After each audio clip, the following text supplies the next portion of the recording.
I need your help. Every time I open a bottle of champagne, something disastrous happens.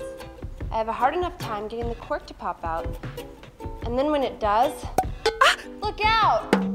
There must be a less dangerous way to celebrate. Not drinking champagne due to fear of injury is just a sin. In fact, I can't think of any reason to not drink champagne. Champagne corks pop out because the wine's bottled under pressure with CO2 gas dissolved in it. It's this pressure that makes the bubbles. Opening the bottle safely is a fairly straightforward process. First, tear off the foil to expose the capsule and the cork. Next, unfold the metal tab and untwist it to loosen the wire cage, but don't remove it yet. Once you start this process, make sure to keep your hand on top of the cork and apply some pressure. When the cage is loosened, cover the entire cork and cage with your hand. With another hand, grab the bottom of the bottle and start twisting. Keep some pressure on top of the cork to make sure it doesn't fly off before you're ready. This can take a little practice, but that's just a great excuse to drink as much champagne as possible. If you get bored of opening champagne the normal way, congratulations, you're almost drinking enough bubbly. Sometimes the situation calls for a little more bravado. This is one of the more dangerous and difficult things you can do, so I recommend practicing a few times before you try it on a date.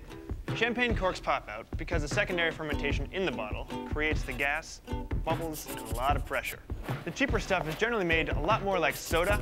They inject the CO2 in right before they bottle. That generally doesn't leave enough pressure for what I'm about to do. Because of the internal pressure, if you hit the bottle just right with something hard, it'll knock the cork, the cage, and the top of the bottle flying in a random direction.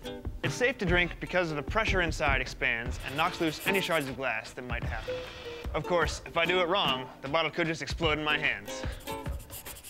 That means you should always wear proper eyewear, gloves, do it outside, and you should definitely do it far away from any other people. There is enough pressure in the bottle to crack it open with something like a spoon or a kitchen knife if you have enough practice. But since you're doing it to impress people, I recommend using something a little bit more impressive. Thank you. I'm not actually going to swing at it. What you do is slide the sword along the glass bottle until it hits the glass lip. Do this with enough force and the top should pop off. If you're having trouble, it helps to chill the bottle as much as possible before you attack.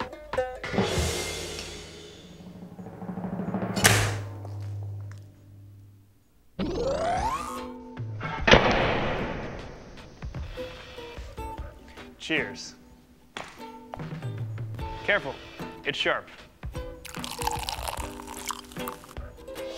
Who wants more champagne? Sounds good.